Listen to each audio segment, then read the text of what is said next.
Sebentar.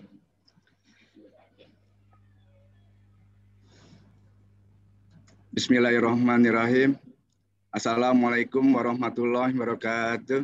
Waalaikumsalam warahmatullahi wabarakatuh. Alhamdulillahirabbil alamin. Allahumma sholli ala sayyidina Muhammad wa ala ali sayyidina Muhammad. Pada rekan-rekan untuk kajian siang hari ini, mudah-mudahan diridhai Allah Subhanahu wa taala. Amin. Amin. Pertama-tama kita panjatkan puja puji syukur kita kepada Allah Subhanahu wa taala. Yang mana kita masih diberi nikmat Islam, iman, dan kesehatan dan kekuatan untuk mengikuti kajian pada hari ini. Tak lupa salawat kepada Nabi kita, Nabi Muhammad SAW, beserta keluarganya dan para sahabatnya. Insya Allah kajian pada hari ini akan disampaikan sama Ustaz Basrul. Mudah-mudahan pada hari ini kajian yang disampaikan menambah keilmuan kita dan juga menambah barokah untuk kita semua. Amin. Untuk menyingkat waktu, tafadhol silakan Pak Ustadz untuk kajian pada hari ini. Mudah-mudahan kita semua menyimak apa-apa yang akan disampaikan pada saudara. Tafadhol silakan Pak Ustadz. Baik. Bismillahirrahmanirrahim. Assalamualaikum warahmatullahi wabarakatuh. Waalaikumsalam warahmatullahi wabarakatuh. Alhamdulillahirabbil alamin. Salatu wassalamu ala asrafil anbiya'i wal mursalin wa ala alihi wa sahbihi ajma'in. Asyhadu an la ilaha illallah wahdahu la syarika lah. Asyhadu anna Muhammadan abduhu wa rasuluhu la nabiyya ba'dah. Allahumma salli wa sallim ala nabiyyina sayyidina Muhammadin sallallahu alaihi wasallam wa ala alihi wa sahbihi wa man tabi'ahum bi ihsanin ila yaumiddin. Amma ba'd. Ya hadirun al-mustami'un, Bapak dan Ibu yang dimuliakan Allah Subhanahu wa taala. Alhamdulillah kita bersyukur kepada Allah pada siang hari ini masih diberikan nikmat dari Allah Subhanahu wa taala sehingga bisa ikut dalam kajian siang dengan online ini, insyaallah. Mudah-mudahan walaupun dengan virtual atau online ini tapi tidak mengurangi semangat kita, karena tujuan kita adalah untuk bagaimana kita mendekatkan diri kepada Allah Subhanahu wa taala. Bapak dan Ibu yang dimuliakan oleh Allah Subhanahu wa taala, sebelum saya memulai dari kajian ini, saya mengucapkan rasa cita yang dalam atas berpulangnya ke rahmatullah Bapak Hatta. Saya mendapat WA waktu itu dari Ustadz Ahmad tentang meninggalnya beliau. Saya sangat kaget sekali karena saya lihat beliau memang sehat sekali, saya lihat, tetapi ternyata Allah Subhanahu wa taala berkehendak lain, sehingga Allah lebih sayang terhadap beliau, sehingga Allah memanggil beliau terlebih dahulu daripada kita. Bapak dan Ibu yang dimuliakan oleh Allah Subhanahu wa taala, siang hari ini sebagaimana yang sudah di-share oleh Ustadz Ahmad, bahwa kajian kita pada siang hari ini tentang Miftahun Najah atau kunci sukses. Kunci sukses. Biasanya kalau namanya kunci itu biasanya satu yang namanya kunci. Tapi kalau jalan itu biasanya banyak. Jalan sukses, jalan keselamatan itu biasanya banyak. Tapi kalau kunci biasanya cuma satu. Ya, ibarat sebuah pintu itu kunci cuma satu. Kalaupun ada kunci yang lain itu biasanya duplikatnya. Maka Bapak dan Ibu yang dimuliakan oleh Allah Subhanahu wa taala, bicara tentang sukses, kita ingin satukan dulu persepsi kita tentang sukses. Apa itu sukses? Karena siapapun kita sesungguhnya, kita ingin jadi orang yang sukses. Ya, pasti semua kita ingin jadi orang yang sukses. Siapapun dia, apapun profesinya, apapun pekerjaannya, pasti ingin jadi sukses. Bahkan orang yang tidak bekerja sekalipun, kalau ditanya, pasti ingin sukses. Padahal dia nggak kerja. Ya, itulah sukses. Kenapa semua orang menginginkan menjadi orang yang sukses? Karena sukses itu identik dengan kesenangan. Sukses itu identik dengan kebahagiaan. Ya, sukses itu identik dengan kenikmatan. Itulah sebabnya semua orang pasti ingin sukses. Ya, semua orang pasti ingin sukses. Karena memang Allah Subhanahu wa taala menciptakan kita manusia ini, surah Ali Imran Allah berfirman, "Zuyyina lin-nasi hubbus syahawat." Jadi manusia ini kata Allah diciptakan oleh Allah memiliki kecenderungan, ya. Jadi kecenderungan kita ini Allah katakan manusia itu kecenderungannya kepada apa? Kepada yang indah-indah, kepada yang nikmat-nikmat, kepada yang senang-senang, gitu. Itu sudah menjadi fitrah kita manusia. Jadi semua kita ini pasti ingin yang indah-indah, pengennya yang cakep-cakep tuh, ya, yang indah-indah pasti pengen semua begitu. Dan memang Allah ciptakan begitu. Kalau ada orang di antara kita nggak suka cakep, nggak normal berarti. Ya, semua kita pasti ingin jadi, pengen indah, cakep, bahagia. Itulah sebabnya dan semua itu identik dengan kesuksesan. Ya, biasanya begitu. Kalau disebut dengan sukses, pasti yang kebayang sama kita, orangnya senang nih, orangnya bahagia nih. Kenapa? Sukses. Ya, semua kita pasti ingin seperti itu. Hanya saja kadang-kadang, bukan kadang-kadang, seringkali kita dalam memaknai kata sukses itu salah penempatan. Ya. Kenapa saya bilang salah penempatan? Karena banyak di antara kita yang mengukur kesuksesan itu dari sisi harta. Ya, mengukurnya dari sisi harta. Jadi barometer itu harta gitu. Dan ini yang bermasalah. Kalau orang sudah mengukur sebuah kesuksesan dengan harta, ini bahaya. Kenapa bahaya? Dia akan melakukan berbagai macam cara untuk mendapatkan harta tersebut. Kenapa? Karena dia nganggapnya sukses itu, bahagia itu ada pada harta. Inilah bahayanya kalau salah persepsi dengan sukses.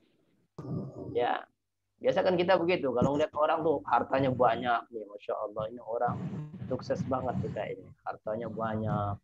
Ya, ibaratnya tuh rumahnya bertingkat, ya kan? Mobilnya mengkilat, uangnya berlipat-lipat. Kalau diterusin biasanya apa terusan? Istrinya pun 4, begitu biasanya. tapi nggak diterusin. Jadi kesuksesan itu kita menganggapnya dari masalah harta. Sehingga kalau kita melihat orang tuh hartanya banyak, udah ini sukses nih. Kenapa? Ukurannya harta. Ya. Atau kadang-kadang atau seringkali kita mengukur kesuksesan itu dari sisi kekuasaan. Kalau sudah berkuasa kita menganggapnya, wah ini suksesnya orang. Kenapa? Dia sudah berkuasa. Sehingga apa yang terjadi ketika orang sudah menganggap kesuksesan atau kebahagiaan itu dari sisi kekuasaan, maka ia akan melakukan segala macam cara, walaupun dengan cara yang haram, dia akan lakukan untuk apa? Mendapatkan kekuasaan itu. Karena dianggapnya kebahagiaan itu ada pada kekuasaan.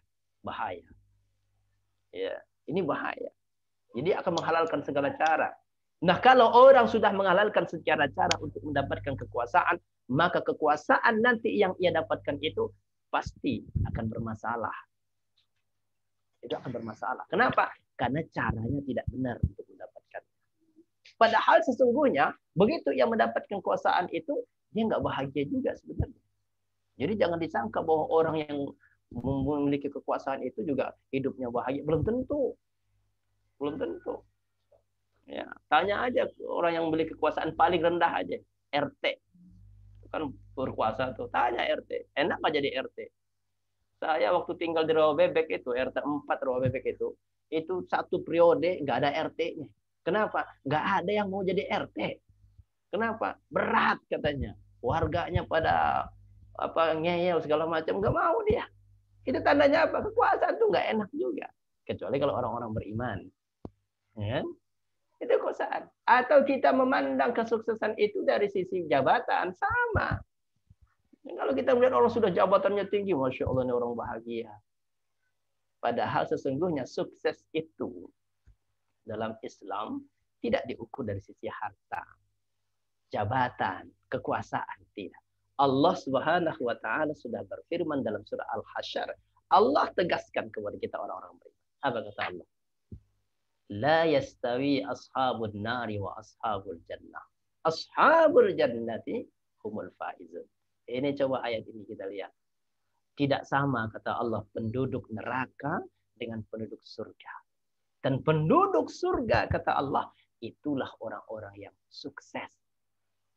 Jadi Allah tegaskan kepada kita bahwa sukses itu bukan hari ini, bukan saat di dunia, nanti ketika di akhirat. Begitu engkau masuk surganya Allah, baru disebut engkau orang yang sukses. Hari ini, apakah sudah menjadi orang yang sukses? Dia memiliki kekuasaan, jabatan, harta yang banyak? Mungkin iya, tapi hanya dari sisi duniawi. Dan itu tidak lama.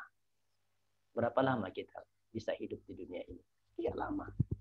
Jadi kebahagiaan atau kesuksesan kita hari ini di dunia ini hanyalah sementara. Ya, fata morgana dan tidak lama. Itulah sebabnya Allah Subhanahu wa taala surah Al-Qasas juga berfirman, "Wa bataghi fi ma ataqallahu darul akhirah wa la tansa nasibaka minad dunya." Maka Allah mengatakan, carilah olehmu kebahagiaan akhirat. Tuh. Diutamakan tuh akhirat. Kesuksesanmu itu nanti di akhirat. Bagaimana caranya? Dengan apa yang Allah berikan padamu saat ini di dunia. Allah berikan harta kepadamu, cari kesuksesan akhirat itu dengan hartamu saat ini. Allah berikan kepadamu jabatan, maka cari kebahagiaan akhirat itu dengan jabatan yang kau miliki hari ini. Makanya saya sering mengusulkan, kalau orang yang sudah punya kekuasaan atau jabatan, gunakan. Apa contohnya? RW contohnya. RW itu kan berkuasa di sebuah RW. Maka harusnya RW itu gunakan kekuasaan dia untuk menjadikan orang-orang lain dekat dengan Allah. Bagaimana caranya? Data keluarganya. Yang nggak ke masjid siapa aja. Data. Kalau nggak ke masjid, kasih tahu sama dia. Besok tidak boleh lagi tinggal di RW ini. Begitu harusnya. Ya, diusir tuh RW-nya. Atau yang memiliki jabatan. Umpamanya nih, contoh umpamanya. Kalau kita punya kekuasaan jabatan di kantor, apalah yang paling tinggi di kantor. Gunakan kekuasaan itu untuk bagaimana caranya? Supaya orang-orang taat kepada Allah. Data karyawan kita. Siapa yang nggak mau sholat berjamaah, siapa yang tidak mau ikut taklim, nggak enak kalau ngomongnya ya. Nggak terusin, nantilah. Data itu namanya orang yang memiliki kekuasaan, digunakan bagaimana supaya kekuasaan itu menjadi jalan buat dia untuk menuju kebahagiaan akhirat. Makanya Allah katakan seperti itu. Gunakan apa yang Allah berikan kepadamu untuk mencapai kebahagiaan yang sebenarnya, kesuksesan sebenarnya. Apa itu? Akhirat. Nanti. Ya, itulah kesuksesan sesungguhnya. Kalau saat ini orang yang banyak harta belum tentu bahagia. Orang yang belum punya harta itu belum tentu bahagia. Orang punya jabatan belum tentu bahagia. Karena bahagia itu sebenarnya adanya di hati ukurannya. Makanya itulah sebabnya keimanan kepada Allah ukurannya seperti itu. Ya, belum tentu. Ada orang yang hartanya cuma biasa-biasa aja, tapi bahagia. Ya, apalagi kita orang-orang beriman. Orang beriman ini paling bahagia sebenarnya, paling tenang hatinya. Ya, ukurannya apa? Gampang. Kalau sebenarnya ukuran bahagia itu sebenarnya mudah, Bapak Ibu. Ya, ukuran bahagia itu tuh senang tuh mudah sebenarnya. Apa ukurnya? Tidur. Orang kalau sudah gampang tidur itu bahagia biasanya, hatinya senang biasanya. Ya, jadi kita ini semuanya orang bahagia semua, insya Allah. Buktinya apa? Kadang-kadang dengar taklim aja kita bisa tidur, itu bahagia, senang itu biasa. Ya, apalagi kalau Zoom begini kan, ini bisa enak, ruangannya enak, ustadznya juga nggak tahu kan, itu bahagia, insya Allah. Ya. Baik, Bapak Ibu yang dimuliakan oleh Allah Subhanahu Wa Taala. Jadi oleh karena itu, ukuran kesuksesan itu dalam Islam, Allah menegaskan kepada kita, ukurannya adalah nanti saat kita masuk ke surganya Allah Subhanahu Wa Taala, barulah kita disebut dengan orang-orang yang sukses. Maka dalam hal ini seorang sahabat Rasulullah SAW yang bernama Sufyan ibni Abdullah As-Saqafi radhiyallahu anhu pernah datang kepada Nabi SAW. datang kepada Nabi SAW dan bertanya kepada baginda Rasulullah SAW. Dia katakan kepada Nabi, ya Rasulullah, qultu fil islami qawlan. Wahai Rasulullah, katakan kepadaku satu kalimat saja dalam Islam ini. Kulli fil islami qawlan. Katakan kepadaku satu kalimat saja dalam Islam ini ya Rasulullah. Yang kira-kira bisa menyelamatkan aku, bisa mensukseskan hidupku dunia dan akhirat. La as'alu anhu ahadan ghairak, dan aku tidak akan lagi bertanya kepada yang lain selain pada dirimu. Apa kira-kira ya Rasulullah? Tapi satu kalimat saja. Jadi nggak usah panjang-panjang gitu. Nasihatnya sedikit saja Rasulullah. Tapi yang sedikit ini membuat aku menjadi pedoman bagiku, kesuksesanku dunia akhirat. Ketika itu Rasulullah menjawab kepada sahabat, qala. Rasulullah mengatakan, qul amantu billah tsumma istaqim. Kata Rasulullah mengatakan, katakan, wahai Sufyan, kata Nabi SAW, katakan apa yang harus dikatakan?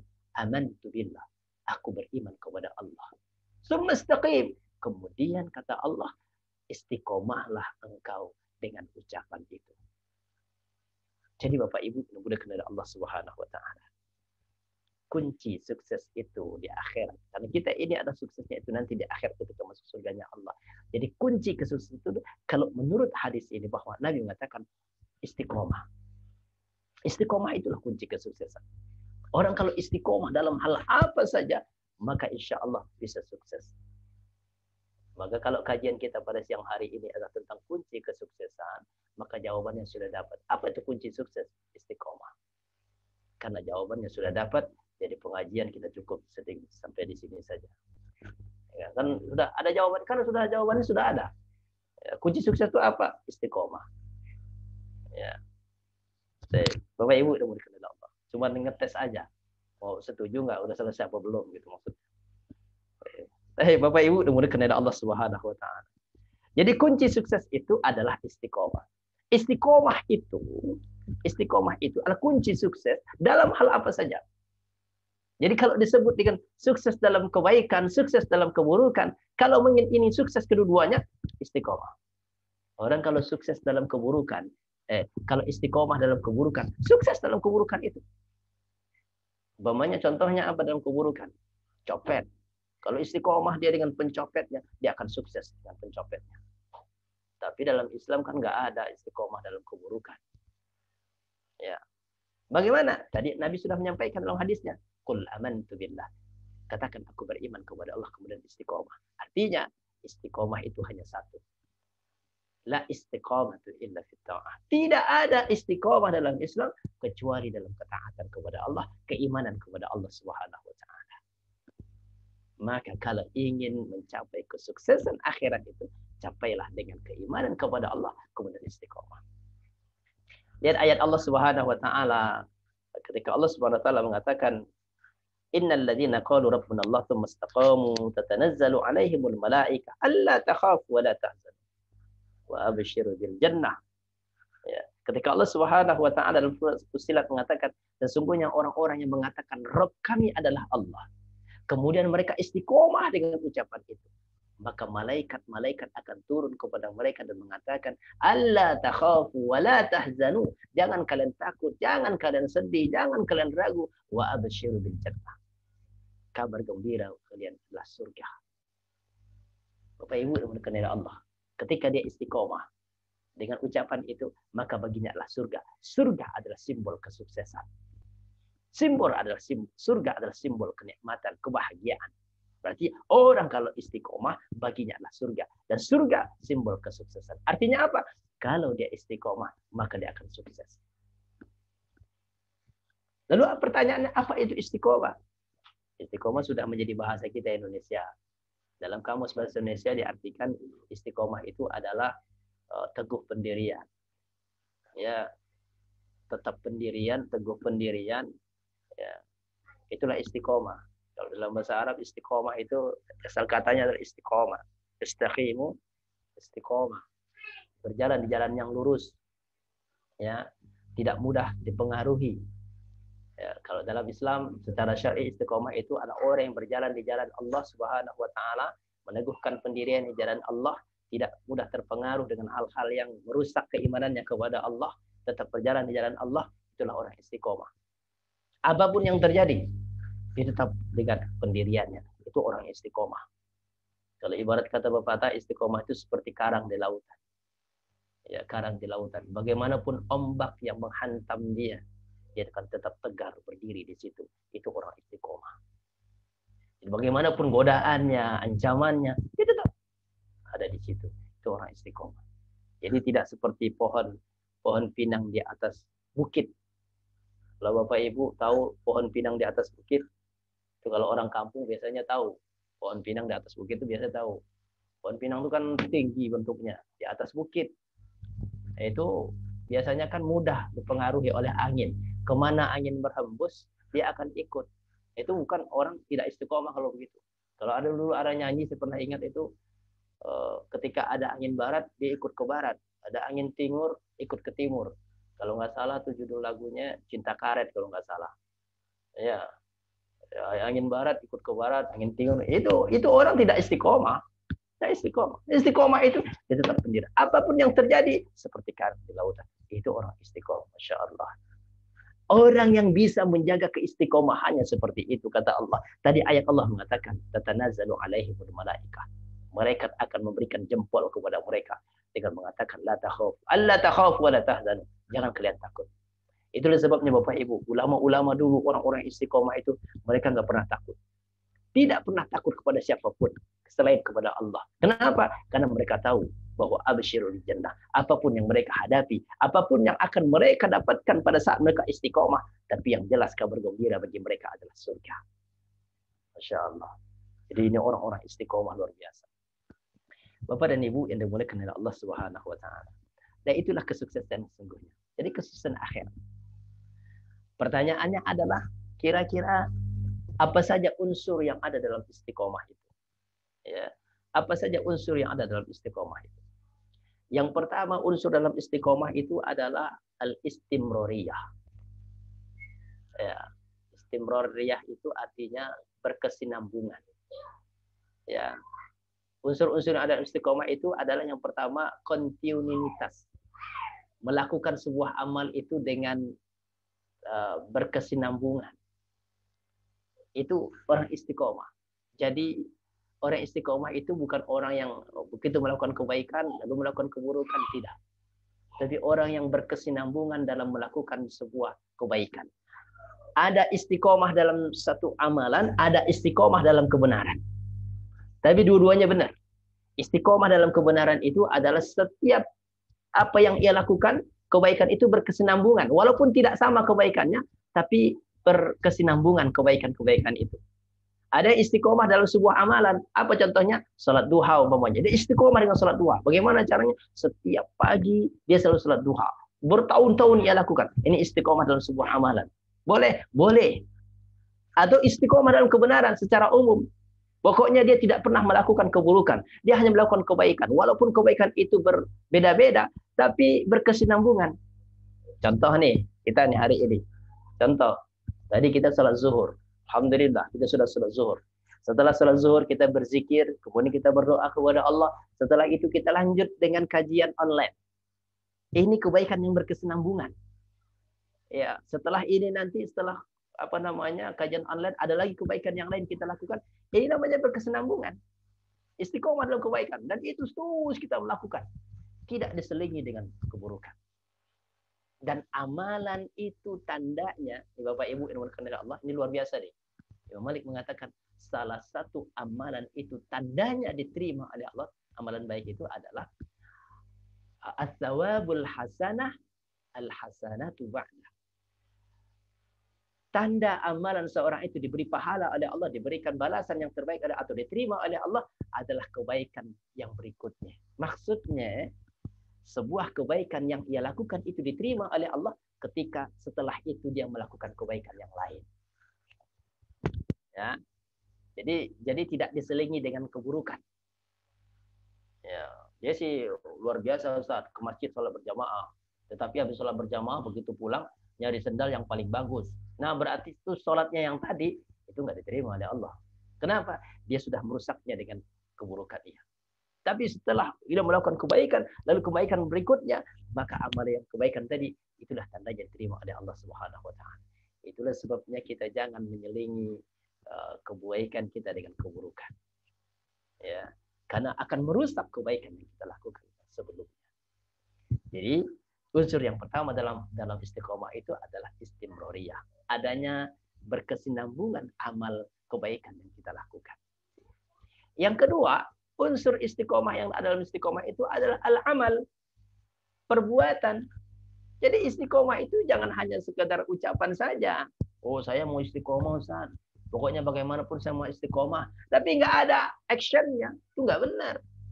Jadi istiqomah itu bukan angan-angan saja. Tapi harus ada action. Harus ada amal. Apa yang kita istiqomah itu apa? Kebaikan, istiqomah dalam kebaikan. Atau sebuah amalan. Pokoknya saya istiqomah, Ustaz. Setiap malam saya akan sholat tahajud, Ustaz. Setiap malam pokoknya. Ya, alhamdulillah. Bagus. Tapi harus ada action. Ya. Kan kata Nabi SAW juga begitu. Menyambung yang tadi bahwa khairul a'mal dawamu wa in qalla. Sebaik-baik amal itu adalah amal yang terus-menerus dilakukan walaupun sedikit. Salat tahajud bagus setiap malam.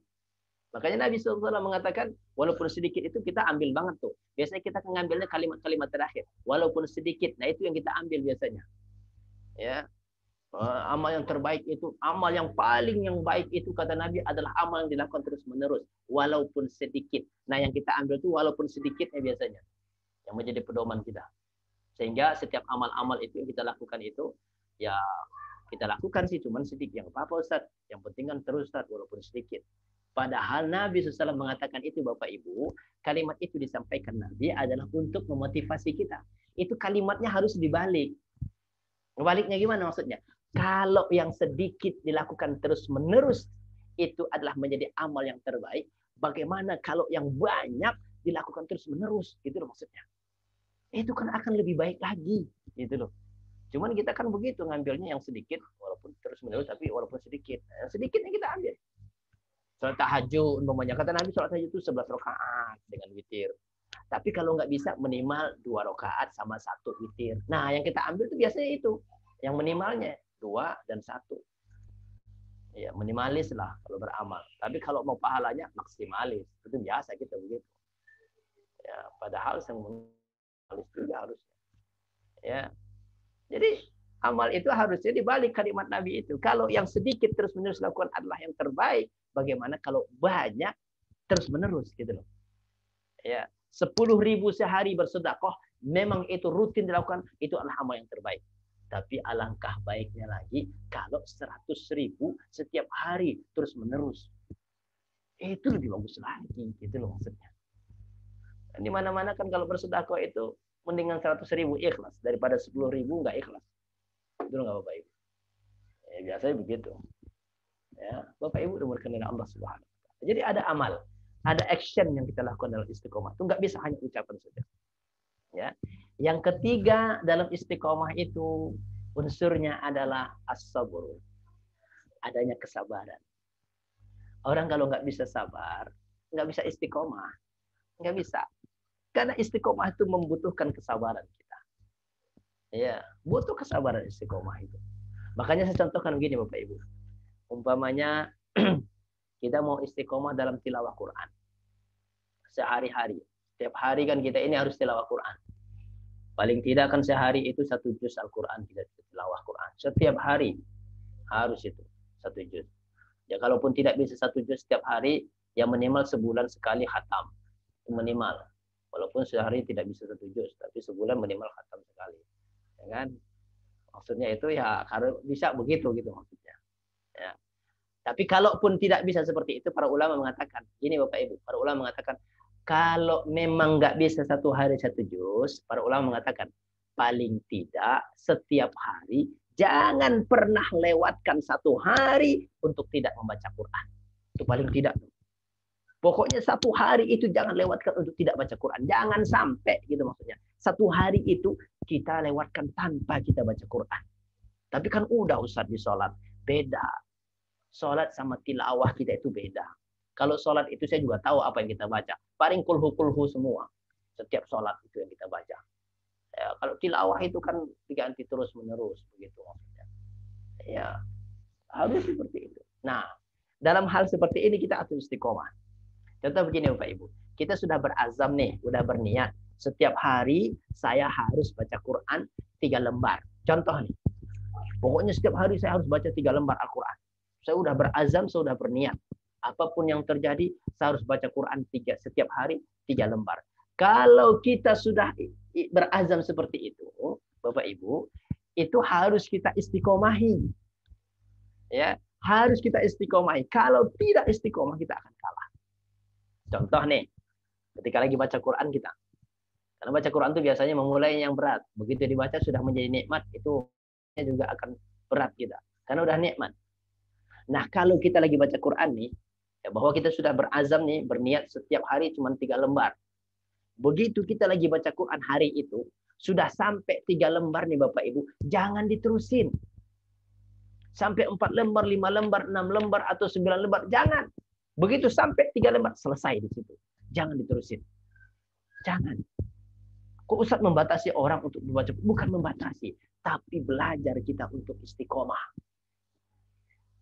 Kalau udah sampai 3 lembar, udah selesai. Jangan diterusin sampai 6 lembar atau 9 lembar. Bahayanya apa? Nanti. Begitu kita hari itu baca sampai 9 lembar, besok ketika kita mau baca Quran lagi, setan masuk. Apa kata setan? Kemarin sudah 9 lembar.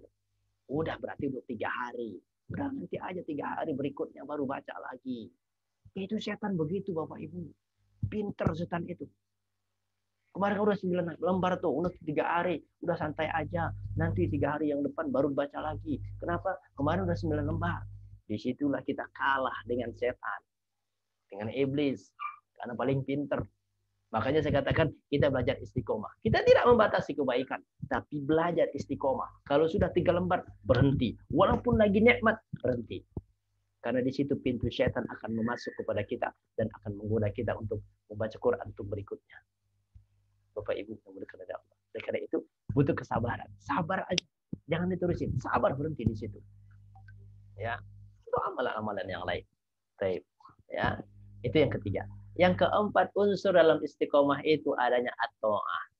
Adanya ketaatan. Orang yang tidak taat tidak bisa istiqomah. Karena istiqomah itu membutuhkan ketaatan. Ya. Karena istiqomah itu butuh ketaatan. Oleh karena itu harus ada unsur taat di situ. Taat kepada Allah Subhanahu wa taala tentunya. Kalau kita ingin istiqomah di jalan Allah, maka kita harus taat kepada Allah Subhanahu wa taala. Fa ibu kepada Allah Subhanahu wa taala. Itulah di antara unsur-unsur dalam istiqomah yang harus ada dalam istiqomah itu. Kalau enggak, kita enggak bisa istiqomah. Karena bagi kita adalah kesuksesan itu adalah nanti ketika saat kita masuk ke surga Allah. Pertanyaan berikutnya. Kira-kira apa saja yang bisa menghasilkan kita untuk bisa menjadi orang yang istiqomah? Maksudnya itu apa saja yang bisa kita lakukan supaya kita ini bisa menjadi istiqomah gitu maksudnya. Ya. Untuk menuju istiqomah itu yang pertama adalah kalau bisa nih Bapak Ibu, memulailah segala sesuatu itu dengan baca basmalah. Ya. Supaya kita menuju kepada istiqomah itu mulai setiap apa yang kita lakukan itu dengan bacaan basmalah. Karena dengan itu insya Allah apapun yang kita lakukan akan diberkahi oleh Allah. Ya, mau kajian online, baca bismillah dulu sebelum mulai. Tadi tahu bismillahnya itu ya bismillahnya bismillahirrahmanirrahim. Jangan bismika Allahumma ahya bismika amut. Itu beda lagi nanti. Nah, saya khawatir ini kalau siang-siang begini nih beda doanya salah. Merem dong Tat. Ya merem. Ya, tapi insya Allah tidak ya. Baik. Jadi semua amal perbuatan kita itu, karena Nabi SAW mengatakan, kullu amali ibni Adam la yubda bi basmalah fahuwa aqta. Semua amalan yang dilakukan oleh cucu Adam itu kalau tidak dimulai dengan bismillah, fahuwa aqta. Atau itu artinya terputus. Terputus itu enggak sampai kepada Allah. Artinya apa? Para ulama mengatakan tidak berkah. Jadi apapun yang lakukan jadi enggak berkah. Nah, jadi ketika kita mulai itu dengan baca bismillah, insya Allah ini akan menjadikan kita istiqomah di jalan Allah. Ya. Yang kedua, untuk menuju kepada istiqomah itu tafidul khair. Biasakan kita dalam kebaikan, Bapak Ibu. Kalau bisa, kita ini selalu dalam melakukan kebaikan-kebaikan saja. Ya. Menjadi ahlul khair lah begitu. Kalaupun mungkin terjebak dengan satu-satu perbuatan yang tidak baik, kita cepat kembali kepada Allah. Bagaimana kita jadikan diri kita orang-orang yang biasa dalam kebaikan?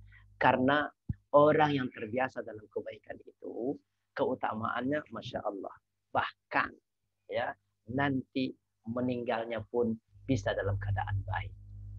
Atau husnul khatimah. Karena Nabi SAW mengatakan, ketika Rasulullah SAW bersabda bahwa manusia itu kelak dibangkitkan di yaumil akhir, sesuai dengan pada saat dia meninggal. Hadis ini disyarahkan oleh para ulama. Maksud hadis ini apa? Bahwa manusia itu meninggal sesuai dengan kebiasaannya. Dia biasa apa? Meninggalnya nanti insya Allah juga dalam keadaan seperti itu. Kalau biasa beribadah dia kepada Allah, insya Allah meninggalnya dalam keadaan ibadah. Biasa salat tahajud, insya Allah meninggal salat tahajud. Saya yakin kita semuanya pengen meninggal dalam keadaan husnul khatimah. Apalagi salat tahajud. Lagi salat tahajud meninggal, Masya Allah. Husnul khotimah banget itu. Biasa dia tilawah Quran, maka dia akan meninggal insya Allah dalam keadaan tilawah Quran. Biasa ceramah, maka dia akan insya Allah meninggal ketika dalam keadaan ceramah. Tapi saya jangan sekarang dulu, ini belum selesai. Ya kalau bisa jangan sekarang. Ya, tapi bisa, insya Allah. Jadi orang kalau sudah terbiasa dalam kebaikan, insya Allah. Ya. Biasa dengerin taklim, insya Allah bisa meninggal dalam keadaan dengerin taklim. Tapi husnul khotimah. Ya. Oke, hati-hati. Kemarin ada kejadian itu dengerin taklim sambil tidur-tiduran, dikirain orang masih tidur. Ternyata nggak bangun-bangun lagi dengerin taklim. Tapi nggak apa-apa. Nggak apa-apa, insya Allah. Itu husnul khotimah lagi dengerin taklim. Oke, hati-hati kalau dengerin taklim jangan tidur gitu maksudnya. Bapak Ibu bukan dari Allah. Ya, selama kita dalam kebaikan itu, insya Allah. Kalau sudah terbiasa dengan kebaikan itu, maka kita akan meninggal dalam kebaikan. Dan itulah keinginan kita. Makanya doa kita selalu kepada Allah. Ya Allah berikan saya husnul khotimah. Dan husnul khotimah itu Bapak Ibu, itu bisa kita yang melakukan, kita yang menciptakan. Kenapa? Dengan usaha kita, ikhtiar kita selalu dalam kebaikan. Ya ta'awwadu bil khair. Bagaimana membiasakan diri kita selalu dalam kebaikan. Insya Allah luar biasa. Ya. Kemudian yang ketiga adalah supaya hadir istiqomah dalam hati kita itu selalulah bersama orang-orang yang saleh. Orang-orang yang saleh. Ya. Bagaimana kita selalu bersama orang-orang yang saleh? Karena orang-orang yang saleh itu akan membuat kita semakin istiqomah di jalan Allah. Ya, akan selalu memberikan kita nasihat. Majelis orang-orang yang saleh. Inilah contohnya. Walaupun online, tapi orang-orang saleh semua, Masya Allah. Bahkan Nabi SAW mengatakan melihat wajah orang yang saleh itu pun sesungguhnya adalah sudah merupakan sebuah tausiah buat kita. Melihat wajah orang yang saleh. Jadi bawaannya tuh senang aja kita ngeliat wajahnya dia. Kenapa wajah yang saleh? Tapi jangan sebaliknya. Lihat wajah orang yang soleh, dia kesel bawaannya. Alhamdulillah tuh hatinya masalah itu. Sama dengan pengajian, kalau ustadznya datang, ya ustadznya datang lagi kata dia. Itu hatinya bermasalah itu. Kalau begitu, nggak senang dengan orang yang soleh. Ya. Jadi bagaimana kita hadir bersama orang-orang yang soleh. Hadir di majelis mereka. Dan syafaat majelis orang yang soleh itu juga ada insya Allah. Bagaimana dalam hadis dijelaskan manfaat majelisnya orang yang soleh. Itulah sebabnya Ibnu Hajar Al-Asqalani mengatakan dalam sebuah kalimatnya, sungguh pun engkau belum bisa berubah menjadi orang yang baik, tapi tetaplah engkau hadir di majelisnya orang-orang yang soleh. Betul luar biasa Bapak Ibu.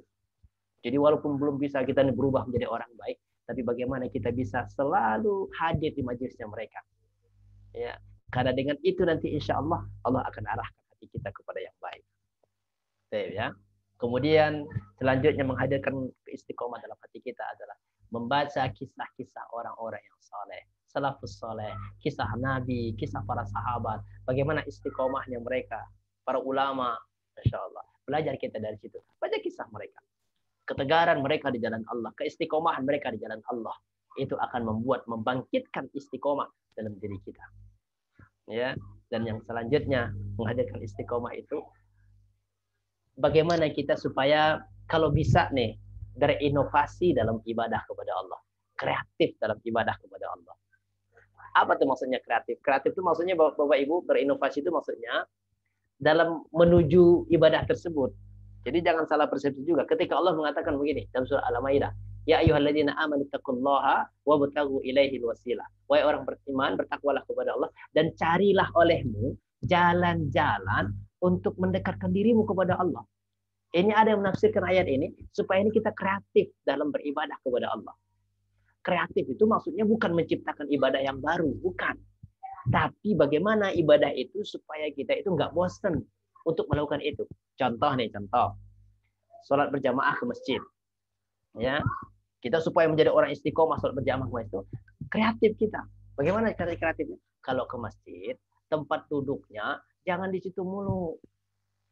Ini kadang-kadang kita kalau ke masjid itu dikaplingin sama kita. Pokoknya di tempat saya nih, jangan diambil-ambil nih. Jangan begitu. Itu membuat kita akan bosan nanti. Bosannya apa? Begitu ada orang menempati tempat duduk kita, akhirnya kita mengatakan, alah, tempat duduk saya diambil. Malas gua ke masjid. Ini bahayanya. Makanya itulah sebabnya, kenapa Nabi, salah satu hikmah Nabi menganjurkan kita kalau sholat fardu, supaya sholat sunnahnya jangan di situ lagi. Memang si Nabi mengatakan itu akan menjadi saksi bagimu nanti di akhirat. Tempat-tempat sholat sunnahmu itu akan menjadi saksi bagimu nanti di akhirat. Makanya kalau bisa sholat sunnah di masjid, tandain di mana aja kita sholat sunnahnya. Wah, kalau udah semua, tukeran sama kanan nih. Kalau udah semua, kanan, sudut kanan pas rata. Iya, itu bagian kreatif. Iya, jangan makruh kita. Oh ini pokoknya kapling gua nih, jangan diambil. Jangan. Itu akan digeser pojokan. Di pinggir belon. Bapak Ibu dimudahkan oleh Allah. Jadi oleh karena itu, ini bagian kreativitas dalam ibadah kepada Allah. Makanya kata Nabi, pindahlah engkau ke kanan, kiri, depan, belakang. Ya, tapi kreatifnya dalam hal-hal yang menuju kepada ibadah, bukan yang pokok, jangan yang prinsipnya. Wah ini imam nggak kreatif Ustaz, kok di depan terus, kali-kali belakang bukan imamnya. Itu bahaya. Itu bukan kreatif itu maksudnya. Kreatif itu Ustaz tukeran gitu ya, tengah sama sudut kanan gitu. Iya. Salah satu di kreatif itu ya ketika tilawah Quran, supaya tidak bosan kita tilawah Quran itu. Bagaimana caranya? Irama kita diganti-ganti. Hari ini kita baca Qurannya dengan irama ini. Dari yakin nanti hasilnya dipublis itu ya. Iya, itu lagi kreatif supaya apa? Nggak bosan. Ada tilawah Quran, jangan di rumah terus. Nanti di luar kita tilawah Quran di tempat-tempat. Supaya apa? Nggak timbul kebosanan. Dan kita tetap istiqomah bahwa kita tilawah Quran. Begitu maksudnya. Pakaian ke masjid, ganti kadang-kadang pakai gamis, kadang-kadang pakai celana panjang, kadang-kadang pakai sarung, kadang-kadang nggak pakai celana, nggak beres kalau gitu. Celana pendek, enggak. Bagaimana kita kreatif? Itu untuk menghadirkan apa? Menghilangkan kebosanan. Itu bagian dari kreativitas kita dalam ibadah kepada Allah. Bapak Ibu diberkahi Allah Subhanahu wa taala. Karena itu, bagaimana kita supaya ya kreatif lah dalam beribadah kepada Allah. Pakaian kita, tempat kita, cara kita beribadah. Tapi jangan yang prinsip. Tidak boleh yang pokok itu dikreatifin, nggak boleh. Sholat zuhur 4 rakaat, nggak kreatif misalnya, bosan lah. Kita tambah dong 5 rakaat kayak biar kreatif dikit, nggak bisa. Ini yang pokok.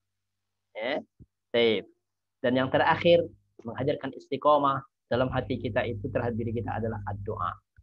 Jangan pernah lupakan untuk berdoa kepada Allah. Ini senjata kita orang-orang beriman. Ada doa yang selalu dibaca oleh Rasulullah SAW dalam doanya untuk selalu tetap dalam ibadahnya atau ketaatannya kepada Allah. Itu doa yang selalu dibaca Nabi, ya muqallibal qulub, tsabbit qalbi yang ada di ini. Bapak Ibu, ini doa. Kalau bisa setiap kali kita berdoa kepada Allah, sisipkan doa itu. Ya muqallibal qulub, tsabbit qalbi ala dini. Wahai yang maha membolak-balikkan hati. Siapa itu? Allah. Tetapkan hatiku, wahai Allah, dalam agama. Tetapkan hatiku, wahai Allah, dalam ketaatan kepada-Mu. Ini harus kita baca. Ini doa istiqomah kita kepada Allah. Agar Allah berikan hati kita ini ketetapan hati bagi kita dalam agamanya Allah Subhanahu wa ta'ala. Bapak Ibu yang berkenan. Inilah unsur-unsur yang akan menghadirkan istiqomah dalam hati kita. Di antaranya, masih banyak yang lain. Di antara. Lalu, bagaimana dengan kondisi orang-orang yang istiqomah bisa istiqomah? Allah sudah jamin. Kalau ayat tadi kita lanjutkan dalam surat Fussilat itu, apa kata Allah bagi orang-orang istiqomah? Nahnu awliya'ukum fil hayatid dunya wal fil akhirah. Lihat ayat ini Bapak Ibu. Ini dahsyat sekali Allah mengatakan. Orang yang bisa istiqomah di jalan Allah, dalam ketaatan kepada Allah, Allah jamin mereka. Suksesnya bukan hanya di dunia akhirat. Karena Allah sudah menjamin. Nahnu awliya'ukum fil hayatid dunya. Kami, kata Allah. Maksudnya siapa? Aku, kata Allah, yang akan menjadi pelindungmu ketika saat di dunia dan ketika saat di akhirat. Bayangkan, Allah jamin kita. Yang melindungi kita siapa? Allah, yang maha segala-galanya. Allah yang akan lindungi kita. Di dunia maupun akhirat. Apakah itu bukan yang sukses? itulah kesuksesan yang sesungguhnya. Karena itu Bapak dan Ibu yang berkenan Allah, jalan menuju sukses itu cuma satu, istiqomah di jalan Allah. Insya Allah kita bisa sukses. Hidup dunia sukses, di akhirat sukses. Karena Allah yang akan melindungi kita di dunia maupun di akhirat. Insya Allah. Allah a'lam. Bapak Ibu yang berkenan Allah. Mudah-mudahan apa yang saya sampaikan ini menjadi motivasi buat kita semuanya. Bagaimana kita Amin. sukses di jalan Allah untuk mencapai kebahagiaan yang sesungguhnya kelak di akhirat. Kalau dunia ini hanyalah sementara. Berapa lama kita hidup? Tidak sampai kadang-kadang. Nabi mengatakan a'maru ummati baina sittina wa sab'ina sanah. Rata-rata umur umatku itu kata Nabi hanya 60 sampai 70 tahun. Itu pun kalau sampai. Artinya kenikmatan dunia, kebahagiaan dunia, kesuksesan dunia itu hanyalah sementara. Jangan kita korbankan kesuksesan akhirat yang abadi, yang sungguhnya hanya karena kesuksesan dunia. Masya Allah. Kadang-kadang kita mau begitu tuh. Kalau kesuksesan akhirat itu kita berpikirnya panjang banget. Kalau dunia ini kita berpikirnya langsung aja. Padahal sungguhnya kesuksesan akhirat itulah yang sesungguhnya. Kebahagiaan akhirat sesungguhnya. Allah besar. Ya, baik ini saja Ustaz Ahmad, Pak Ketua, Pak Sugi. Mudah-mudahan ini menjadi motivasi buat kita semuanya. Amin. Insyaallah, dan mungkin ada pertanyaan juga. Ya, alhamdulillah. Makasih Pak Ustadz pada kajian pada hari ini. Wah, subhanallah nih. Sampai tuntas masalah kunci sukses nih, istiqomah nih. Amin, insyaallah. Mudah-mudahan apa yang disampaikan juga buat amal soleh kita semuanya. Amin. Barangkali ada yang mau ditanyakan dari kajian pada hari ini, rekan-rekan kita. Ibu Nini, barangkali mau ditanyakan?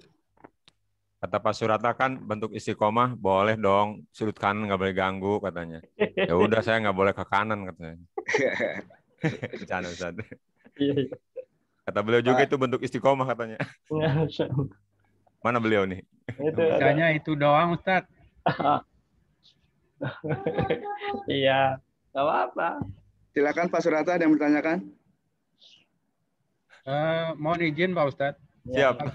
Agak bergeser sedikit masalahnya ya Ustadz. Tapi ini bagi saya pribadi cukup mengganjal gitu ya. Jadi kalau nggak salah gitu ya, moga-moga salah. Saya pernah mendengar hadis kalau nggak salah ya. Jadi kita itu diperintahkan untuk berinfak di pagi hari gitu ya, dan didoakan keberkahan atau apa gitu ya kalau kita melaksanakannya, dan sebaliknya untuk yang tidak berinfak gitu kan. Nah, pertanyaan saya, kalau tiba-tiba hari itu pagi itu ya, bukan hari itu, pagi itu kita belum sempat atau belum bisa berinfak gitu kan, terus apa yang bisa saya lakukan untuk menebusnya Ustadz? Apakah sore bisa infak, siang bisa infak, malam bisa infak, atau bagaimana itu? Itu kan sudah bergeser dari makna pagi-pagi itu suruh berinfak itu Ustadz. Mohon maaf, mohon penjelasannya Pak Ustadz. Bagus sih. Jazakallah khairan. Makasih. Masya Allah. Pertanyaan luar biasa ini. Pertanyaan luar biasa. Jadi memang Rasulullah SAW mengatakan bahwa setiap pagi itu, subuh itu, 2 malaikat turun ke bumi ini, bahwa dia akan mendoakan orang-orang. Yang pertama doa malaikat itu, bahwa ya Allah berikanlah ganti kepada orang yang bersedekah padamu pada pagi hari ini dengan yang lebih baik dari harta yang berikan. Kemudian satu lagi berdoa, ya Allah hancurkanlah harta orang yang tidak mau bersedekah padamu. Kenapa Nabi SAW mengatakan itu pada saat subuh? Apakah itu hanya subuh saja? Tidak. Jadi kalimat itu sungguhnya bagaimana hari itu kita bisa berbuat kebaikan termasuk sedekah. Karena Rasulullah mengatakan dalam hadis yang lain bahwa sesungguhnya Nabi SAW itu berdoa kepada Allah setiap pagi. Allahumma barik li ummati fi bukuriha. Ya Allah, berikanlah keberkahan kepada umatku dimulai dari pagi harinya mereka. Maka sama dengan kalimat itu, malaikat itu juga turunnya pada pagi hari, mendoakan mereka. Tapi apakah hanya karena untuk pagi hari saja? Tidak. Hari itu maksudnya. Bagaimana hari itu kita bisa melakukan, mau pagi, sore, siang, sampai malam. Pada hari itu, lakukan kebaikan itu. Terutamanya adalah sedekah. Karena doa itu, Rasulullah SAW berdoa itu waktu pagi itu mendoakan supaya, karena seluruh aktivitas kita itu diawali dari pagi hari. Makanya Nabi mengatakan hadis itu. Sambungannya dengan hadis doa Nabi tadi. Allahumma barik li ummati fi bukuriha. Ya Allah, berikanlah keberkahan kepada umatku dimulai dari pagi harinya mereka. Dimulai dari pagi hari. Berarti kalau dimulai dari pagi hari, sehari itu sampai hari itu 24 jam itu, maka itu bisa kita lakukan kebaikan. Insya Allah. Ya. Artinya juga ini menjadi peringatan buat kita. Kalau bersedekah itu nggak usah panjang-panjang pikir gitu maksudnya. Apa yang kamu bisa lakukan walaupun sedikit, lakukan saja. Karena itu akan menjadi keberkahan dan investasi di akhir insyaallah. Termasuk sedekah itu kan secara umum ya. Memang dalam hadis itu Allah akan berikan ganti uang yang ia infakkan. Tapi kalau sedekah secara umum itu tidak hanya berupa materi. Kebaikan apapun yang bisa kita lakukan itu menjadi balasan yang terbaik di sisi Allah pada hari itu. Jadi kalau kita nggak punya uang untuk sedekah, yang lain kita bisa sedekahin, bisa sedekah tenaga, bisa sedekah ya pemikiran kepada orang lain, insya Allah. Orang membuang duri dari jalan juga sedekah kan. Jadi kalau nggak ada senyum juga sedekah. Jadi kalau nggak ada hari itu kita sedekah, itu senyum aja, insya Allah jadi berkah. Ketemu orang senyum. Lama-lama orang nandain, nggak punya uang kayaknya nih senyum terus saya sedekah. Nggak apa-apa. Itu kalau kita sedekah, insya Allah. Allah alam bisawab. Ya, baik, Pak Tata. Ya, makasih Pak Ustadz, Pak Surata juga yang sudah menanyakan. Barangkali karena waktu jua yang mengakhiri kita, mudah-mudahan apa yang disampaikan oleh Ustadz bisa bermanfaat buat kita semua. Amin, insyaallah. Sebelum kita tutup, mari kita tutup doa majelis. Subhanakallahumma wa bihamdika asyhadu an la ilaha illa anta Terima kasih Pak Ustadz buat kalian sekalian. Saya tutup. Assalamualaikum warahmatullahi wabarakatuh. Waalaikumsalam warahmatullahi wabarakatuh. Terima kasih banyak Ustadz. Ya, Dan sama-sama. Bapak Ibu semuanya. Jazakumullah khairan katsir.